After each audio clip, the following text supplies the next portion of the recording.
Hello everyone, it is I, Mike V. Welcome back to another episode of Casino Gambling Explained. Today's video will be an introduction to the game of Pai Gow Poker. As always, I will go over the rules of the game and discuss the strategy. Without further ado, let's get started. A hand of Pai Gow Poker is played against the dealer or another player who chooses to be the banker for that hand and uses a single 53 card deck consisting of the usual 52 cards plus a joker.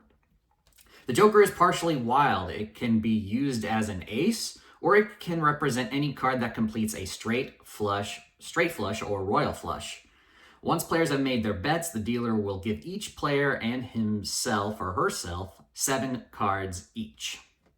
The players look at their own cards and must divide them into 2 hands, a high hand of 5 cards and a low hand of 2 cards.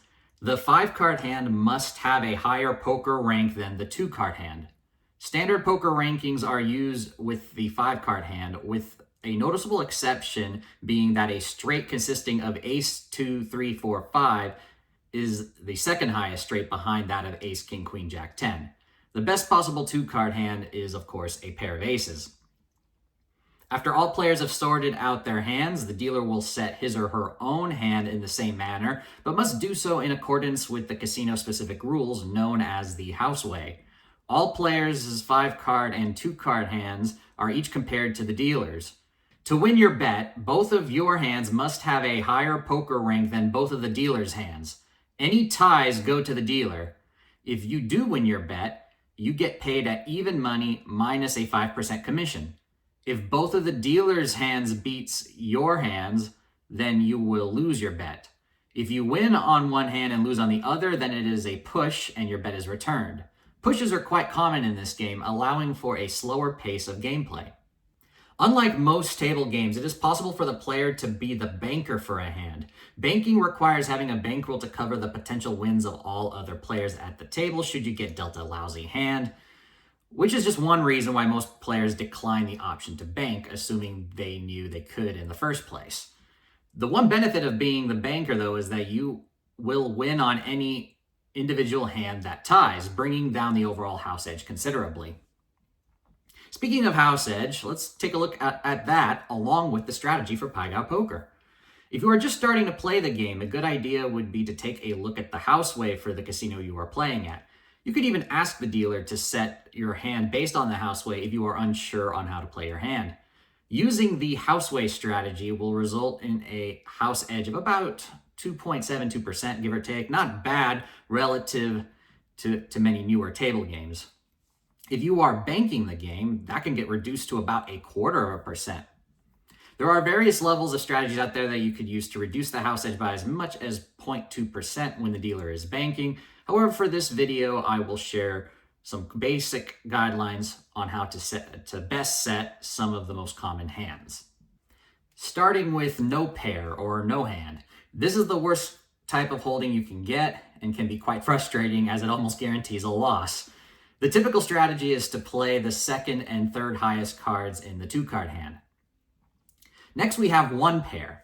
This one is straightforward. Play the pair in the 5-card hand and the 2 highest kickers in the 2-card hand. Next is 2 pair. This one depends on how the high or low each pair is. Depends on how high or low each pair is. So generally speaking, you should keep the high pair in the 5-card hand and play the low pair in the 2-card hand, unless both pairs are relatively low and you have high singletons. In such a case, it would be better to keep the 2 pair in the 5-card hand and the 2 highest kickers in the 2-card hand.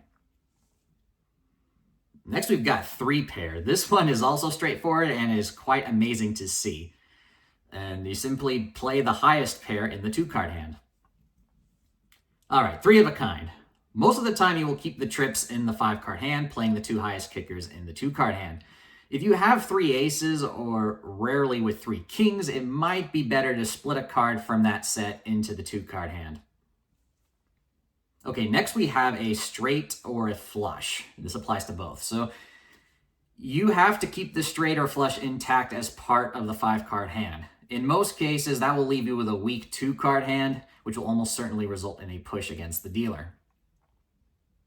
Now, a straight or flush consisting of a pair. So if a pair is possible with one of the cards needed for the straight or flush, in most cases you should still keep the straight or flush in the 5-card hand. A rare exception is if the pair is high and you can play ace-king in the 2-card hand. And the last one we'll take a look at is a full house. This one is easy. Play the pair in the 2-card hand. If you want to see other hand combos or delve deeper into Pai Gow Poker strategy, I will post a link containing further info in the description. Before we end the video, I want to briefly discuss side bets in Pai Gow Poker. A common one is known as the fortune side bet. As with most other table game side bets, this bet pays based on the value of your dealt 7 cards, regardless of how you play the regular game. The headline house edge is quite high, at around 7 to 9%, depending on the pay table. So it is best to avoid it. If you must play it, I recommend keeping it to the minimum. And ideally, you would want to make the fortune side bet when more players are in the hand, making this bet due to the envy bonus awarded to other players when one of them wins with a big hand. This lowers the house edge by between 0.5% and 1% for each additional player in the game making this bet. All right, thank you all for watching this episode of Casino Gambling Explained on Pai Gow Poker. If you enjoyed the video and learned something new, be sure to hit the like button, share the video, subscribe, ring the bell so that you don't miss a new video. Be sure to check out my other videos in the series where I discuss how to play various other table games as well as slots and video poker. Best of luck on your next casino visit, and I'll see you next time. Go make it happen.